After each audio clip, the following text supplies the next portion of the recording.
यानंतर मी आमंत्रित करीत आहे सहाय्यक कृषी अधिकारी नंदुरबार येथील अर्जुन यांना. अतिशय दुर्गम भागामध्ये भाषेची अडचण असताना सुद्धा अर्जुनजी कशा पद्धतीने लोकांशी संवाद साधतायत ते आपण त्यांच्याच तोंडानं ऐकूया.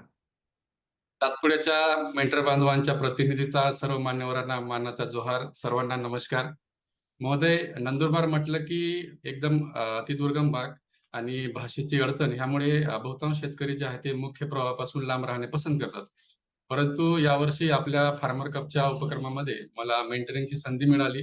निमंत्रकांच्या मदतीने आपण गट बांधणी केली आणि व्हॉट्सअप ग्रुपच्या मदतीने SOP सारखा भन्नाट व्हिडिओ कॉलचा उपक्रम आपण शक्य तिथे ऑनलाईन आणि अडचण तिथे ऑफलाईन घेतला. त्यामुळे खूप कमी कालावधीमध्ये आपल्याला जास्त शेतकऱ्यांसोबत जोडता आला.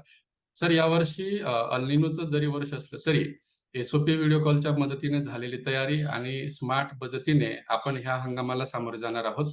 सर, ह्या फार्मर कपमध्ये शेतकऱ्यांच्या चेहऱ्यावर दिसणारा जो आत्मविश्वास आहे हे आम्हाला जवळून बघायची संधी मिळते. ह्यातच आम्ही आमचं समाधान मानतो.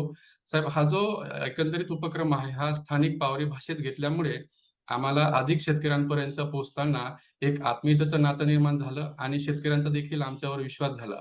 या उपक्रमामध्ये एवढ्या मोठ्या पटलावर मला बोलायची संधी दिली त्याबद्दल आयोजकांचा आभार मानतो. धन्यवाद. जय महाराष्ट्र. अर्जुनजी, भाषेची अडचण दुर्गम भाग असताना सुद्धा लक्ष साधण्यासाठी तुम्ही जी काही मदत करताय अर्जुनाच्या रूपानं तीच खूप मोठी आहे. आमचे अर्जुन पावरा असतील, ज्यांनी पावरी भाषेमध्ये त्या ठिकाणी आपल्या सगळ्या धुळे, नंदुरबार या सगळ्या भागामध्ये शेतकऱ्यांना मदत करणं सुरू केलेलं आहे.